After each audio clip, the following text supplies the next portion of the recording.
Alors en fait, le plaidoyer doit être envisagé comme un cycle, c'est-à-dire donc de passer donc une démarche qui nous fait passer par 7 différents stades et qui fonctionne d'une manière circulaire.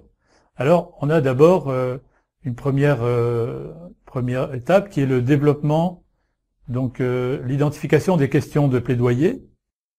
Et il s'agit là, à cette première étape, de sélectionner un problème, une question ou une position politique. Ensuite, on passe à une analyse de la situation, c'est l'étape numéro 2, qui est une analyse approfondie à tous les niveaux de la question sélectionnée, sur une thématique bien définie.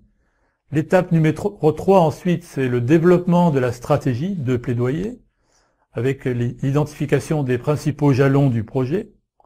En étape numéro 4, on doit faire un plan de plaidoyer, qui définit un calendrier de travail, un budget, un plan de gestion de ce plaidoyer. Ensuite, une étape numéro 5, qui est la mise en œuvre proprement dite du plaidoyer. En suivant, on continue les activités avec des ajustements si nécessaire.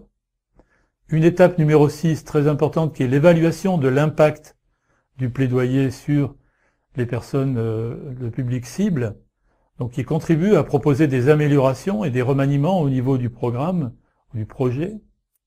Et enfin, en étape numéro 7, une revue de la situation sur la question concernée, donc à la fin de ce cycle du plaidoyer, afin d'envisager comment reproduire un impact positif de l'action, du plaidoyer, et surtout, la plupart du temps, pour planifier une nouvelle action.